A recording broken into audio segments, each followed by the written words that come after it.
பல்கலைக்கழகத்தில் பாலியல் சீண்டல் நடைபெற்றது. இதுவரையும் குற்றவாளிகளை அரசு கைது செய்யாத திமுக அரசை கண்டித்து இன்று காலை அண்ணன் சீமான் அவர்கள் தலைமையில் ஆயிரக்கணக்கான பேர் ஆர்ப்பாட்டத்தில் ஈடுபட்டிருந்தது. அனுமதி மறுக்கப்பட்டு அண்ணன் சீமான் அவர்கள் மண்டபத்தில் உள்ளார். இந்த அண்ணா பல்கலைக்கழகத்தில் நடந்த அந்த பாலியல் குற்றவாளிகளை உடனடியாக கைது செய்யுமாறு திமுக கேட்டுக்கொள்கிறோம். முக்கியமாக சாரை முதல்ல கைது செய்யலாம். சாரு மர்மா இருக்கிற அந்த சாரை உடனடியாக கைது செய்யணும். அதுக்காக இந்த ஆர்ப்பாட்டம். ஓகே மேடம், ஓகே அப்படியே அரசு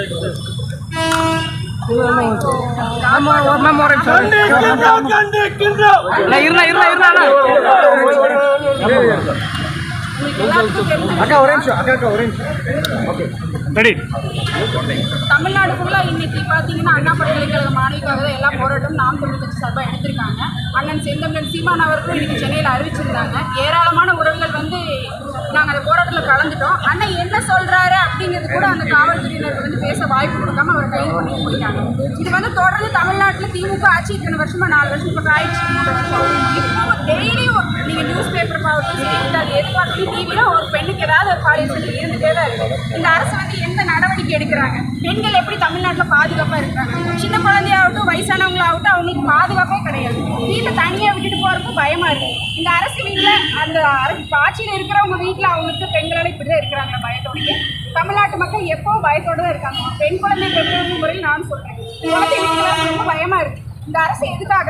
மக்களுக்காகவும் பெண்களுக்கு பாதுகாப்பு எப்படி கொடுக்கணுமோ அதை கொடுக்குறதே கிடையாது. இவங்க ஆட்சியில் தொடர்ந்து இதை செஞ்சுட்டே இருக்கு. சட்டங்கள் வந்து கடுமையாக இருந்தால் தான் அண்ணன் சொல்கிற மாதிரி இந்த தப்பு செய்ய மாட்டாங்க.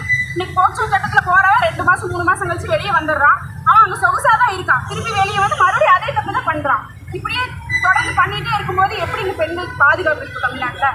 அண்ணன் சொல்கிற மாதிரி சட்டங்கள் கடுமையாக இருக்கும். இதே நாங்கள் ஆட்சியில் எங்கள் அண்ணன் செந்தமிழன் சீமான் அவர்கள் முதலமைச்சராக ஆட்சியில் இருந்துட்டாங்க அப்படின்னா அவர் முதல்வரான ஒரு பெண் குழந்தை மேலே கூட கை வைக்க விட மாட்டார். அவர் எந்த போராட்டமாகட்டும், மக்களுக்கு எத்தனை பிரச்சனைகளாகட்டும் அவரு தான் முதல் வந்து களத்தில் நின்று போராடுறாங்க. இப்போ ஏன் எங்களை போராட்டம் பண்ணாமல் விடுறாங்க? அவங்களுக்கு பயம்.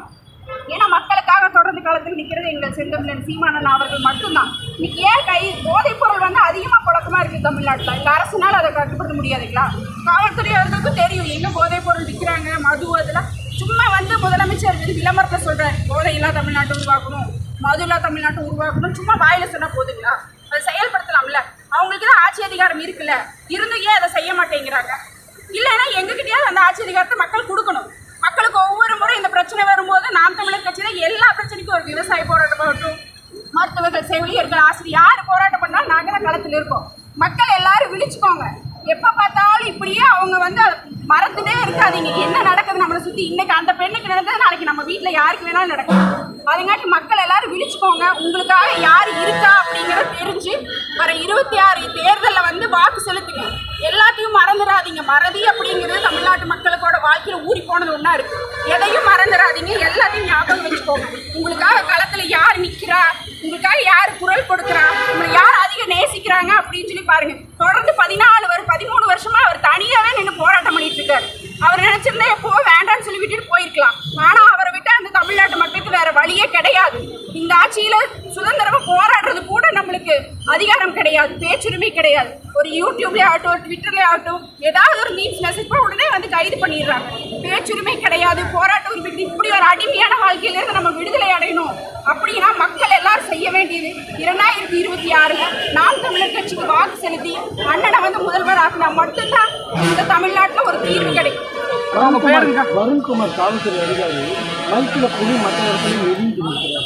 அவர் என்ன வேணாலும் சொல்லிட்டு போட்டிருந்தாங்க. மக்களுக்கு தெரியும் யார் புலின்னு. எங்களோட புலி பார்த்தீங்களா?